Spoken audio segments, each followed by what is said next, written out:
তালেবান সরকারের হাতে ক্ষমতা যাওয়ার পর অনেকে ভেবেছিল আফগানিস্তান আরও পিছিয়ে যাবে, কিন্তু এখন যেটা ঘটছে তা যেন পুরো ধারণাটাকেই বদলে দিয়েছে। আজ আমরা জানব এমন এক প্রকল্পের কথা যা আফগানিস্তানের ভবিষ্যৎ বদলে দিতে পারে এবং গোটা বিশ্বকে করেছে বিস্মিত। এর নাম কসটিপা কানেল। কসটিপা ক্যানেল নির্মাণ করা হচ্ছে আফগানিস্তানের উত্তর প্রদেশে, বিশেষ করে বাল্ক, জাউজজান এবং ফারিয়াব অঞ্চলে। এই বিশাল খালের দৈর্ঘ্য প্রায় 285 কিলোমিটার, যা আফগানিস্তানের ইতিহাসে সবচেয়ে বড় কৃত্রিম খাল। এই প্রকল্প শুরু হয় 2022 সালে, তালেবান সরকারের অধীনে দেশের অর্থনৈতিক উন্নয়নের প্রতীক হিসেবে। এই খালের মূল লক্ষ্য হল আমু দরিয়া নদী থেকে পানি এনে উত্তর আফগানিস্তানের শুষ্ক ভূমিকে চাষযোগ্য করা। প্রকল্পটি সম্পন্ন হলে প্রায় 5 লাখ হেক্টর জমি সেচের আওতায় আসবে। এতে কৃষকদের ফসল উৎপাদন কয়েকগুণ বাড়বে এবং আফগানিস্তান নিজস্ব খাদ্য উৎপাদনে অনেকটা স্বনির্ভর হয়ে উঠবে। কসটিপা ক্যানেল 3টি ধাপে নির্মিত হচ্ছে। প্রথম ধাপে 108 কিলোমিটার খাল ইতিমধ্যেই প্রায় শেষের পথে। খালটি এতটাই চওড়া ও গভীর যে এটি প্রতি সেকেন্ডে প্রায় 650 কিউবিক মিটার পানি পরিবহন করতে পারবে। পুরো প্রকল্পে হাজার হাজার শ্রমিক, ইঞ্জিনিয়ার ও নির্মাণযন্ত্র কাজ করছে দিনরাত।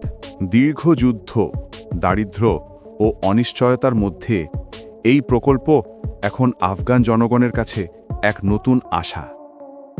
অনেকে মনে করেন যদি এটি সফলভাবে শেষ হয় তাহলে উত্তর আফগানিস্তান আবারও সবুজে ভরে উঠবে এবং খাদ্য সংকট অনেকটাই কমে যাবে।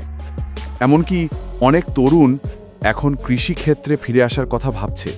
যদিও প্রকল্পটি আফগানিস্তানের জন্য আশীর্বাদ, কিন্তু প্রতিবেশী দেশগুলো, বিশেষ করে উজবেকিস্তান ও তাজিকিস্তান, এই প্রকল্প নিয়ে উদ্বেগ প্রকাশ করেছে। তাদের দাবি কসটিপা ক্যানেল আমু দরিয়া নদীর প্রবাহ কমিয়ে দিতে পারে, যার ফলে তাদের কৃষি জমিও ক্ষতিগ্রস্ত হতে পারে।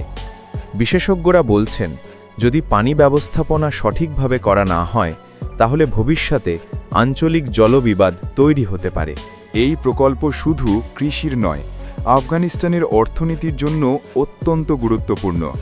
দেশটি এখন পর্যন্ত তেল বা গ্যাসের চেয়ে কৃষিকে ভবিষ্যতের মেরুদণ্ড হিসেবে দেখছে।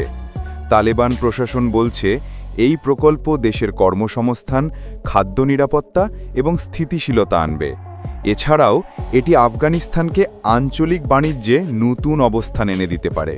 তবে সবকিছু এত সহজ নয়। অনেক বিশেষজ্ঞ বলছেন এই খালের নির্মাণে পর্যাপ্ত পরিবেশগত পরিকল্পনা নেই।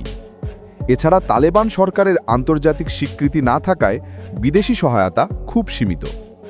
তবুও দেশটি নিজস্ব সম্পদ ব্যবহার করেই এত বড় প্রকল্প এগিয়ে নিয়ে যাচ্ছে, যা অনেকের কাছেই বিস্ময়কর। আজকের আফগানিস্তান আর শুধু যুদ্ধবিধ্বস্ত এক দেশ নয়, বরং পুনর্গঠনের পথে এগিয়ে চলা এক দেশ।